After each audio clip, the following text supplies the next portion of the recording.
Bonjour à tous, à toutes et à tous, merci d'être venus aujourd'hui. Le 16 mai 2019, j'ai été condamné sans preuve pour un fait reproché le 1er juin 2018. C'était un geste banal, on m'accuse d'un pincement, on me soupçonne d'un pincement au bras d'un enfant lors d'une intervention pour les séparer, ce que je n'ai pas eu le temps de faire, devant témoin. Les années suivantes, j'ai fait appel de la condamnation, la peine a été diminuée. Les magistrats qui occupent ce tribunal ici derrière ont été en partie désavoués. Je me suis retrouvé devant une cour criminelle. C'était la cour criminelle qui jugeait en appel, donc je me trouvais face à des gens qui avaient donné des coups de couteau, des faits sordides. Et les juges eux-mêmes présents se demandaient ce que je faisais là. Je suis allé après en cassation, en cours de cassation. Il y avait pas mal de vices de procédure et pourtant la cassation a classé ça verticalement, on peut le dire. Alors la raison, je ne la connais pas, mais ce qui est certain, c'est que par exemple à la première audience du tribunal ici, j'avais pas toutes les pièces pour me défendre. Les juges avaient dans l'obligation de reporter l'audience et ils ne l'ont pas fait. Il y avait aussi d'autres vices de procédure. Et puis ensuite, j'ai été devant la Cour européenne des droits de l'homme. Et la Cour européenne des droits de l'homme, sans avocat, en cassation aussi, d'ailleurs j'étais sans avocat, a estimé que ça ne valait pas la peine d'étudier le dossier et ils l'ont classé directement. Voilà. Alors là-dedans, le préjudice moral est énorme, puisque depuis 2018, 7 ans maintenant, je suis ostracisé, c'est-à-dire que rejeté de partout, même dans le cadre d'une thèse de doctorat à 800 km d'ici, les gens ne me répondent pas et me parlent de l'affaire, c'est pour dire comme ça va loin. J'ai été menacé dans la rue, menacé de mort, j'ai reçu des menaces de mort, j'ai porté des plaintes pour ça, sans suite. Et le préjudice financier s'élève désormais pour moi ça a dépassé les 40 000 euros. 40 000 euros en 7 ans. À côté de ça, j'ai pas baissé la garde, j'ai eu des moments très difficiles, donc j'ai mené un combat en parallèle, donc une thèse de doctorat pour essayer de sortir par le haut, et d'autres initiatives pour me reconstruire. Mais bien sûr, ces années-là ont fait de dommages collatéraux, notamment sur mes proches et aussi sur mon tempérament. J'avais des colères, etc. C'est des moments qui sont très difficiles à vivre, et voilà, j'en sors actuellement.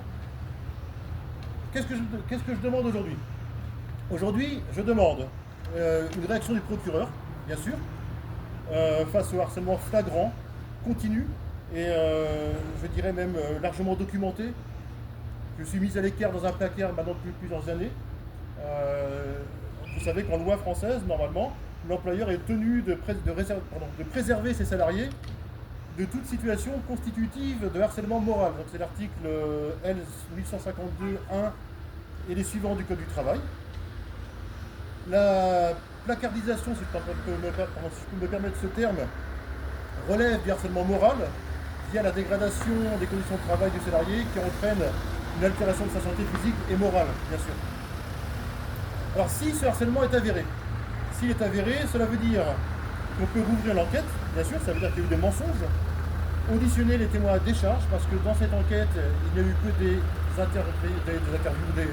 interrogatoires à charge, et donc accepter ma plainte avec constitution de partie civile, parce que par 2 fois, j'ai déposé une plainte avec constitution de partie civile, et le procureur avait le devoir, c'est obligatoire, de prendre cette plainte et de la traiter. Et pour l'instant, c'est toujours sans réponse depuis maintenant plusieurs mois, voire années. Troisième point, je m'adresse à la rectrice d'académie, avant c'était le recteur, mais j'ai rien changé, c'est faciliter ma réinsertion professionnelle. Car pour vous dire la vérité, j'ai totalement décroché. Au bout de 7 ans, je suis pas au courant des programmes, je n'ai jamais été invité aux assemblées générales, aux réunions pédagogiques, etc. Je suis totalement isolé de tout, et tout ça toujours dans la menace. Donc c'est pour ça aussi que j'ai pensé qu'avec ma thèse de doctorat, je pouvais passer du premier degré peut-être vers l'enseignement supérieur. Tout ça, c'est à voir avec l'inspection académique. Alors ce combat, je tiens à dire que ce combat n'est pas seulement pour moi, mais c'est aussi pour toutes celles et tous ceux en fait qui, un jour ou l'autre, ont eu ou auront besoin d'être défendus dans leur carrière et que justice soit rendue. Je dis bien que justice soit rendue. Alors dans les premiers pas en fait de cette grève, derrière l'apparence brutale d'une grève de la faim, ça peut faire peur, hein, le mot grève de la faim, il y a une forme de douceur, je dirais, après une longue tempête. À travers les soutiens silencieux d'abord et les regards bienveillants venus par la suite. Je dirais que c'est une quête de réconciliation avec moi, avec soi, avec tout le monde, et avec la parole perdue. La parole perdue, c'est-à-dire avec le monde tel qu'il aurait dû être, tel qu'il devait être. Le cri initial de cette grève se transforme actuellement en écoute. Et l'écoute, c'est vraiment, c'est pas n'importe quoi, c'est en fait, ça fonctionne avec la justesse et l'apaisement. Donc ces années, je ne le cache pas, m'ont abîmé énormément, ont abîmé mes proches, mais actuellement, je me retrouve enfin dans cet assaut final. Donc c'est une quête de justice qui trace mon chemin de vie.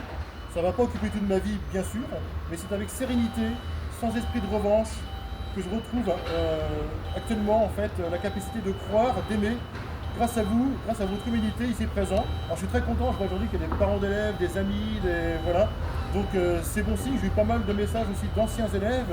Alors c'est une journée spéciale aujourd'hui, c'est le Tour de France féminin, donc tout va débloquer, on est en plein mois de juillet. Mais je suis quand même très touché par ce soutien, un soutien qui est de plus en plus visible, marquant, enfin.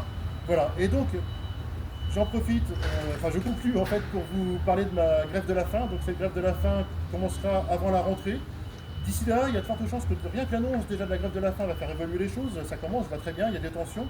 Alors ça se passe entre le réseau des écoles d'imams, ça se passe entre l'académie, le rectorat, le ministère de l'Éducation nationale et bien sûr ici le procureur et les magistrats qui ont jugé sans preuve et qui ont condamné une personne à perpétuité. Voilà. Et donc tout cela fait que grâce à vous, on verra le bout. Et si un jour le combat judiciaire n'est pas gagné, au moins le combat médiatique est gagné, la raison sera gagnée et c'est eux qui seront mis à défaut devant tout le monde, devant le peuple. Voilà, et c'est ça le plus important. Truc à reste d'or, merci à vous tous.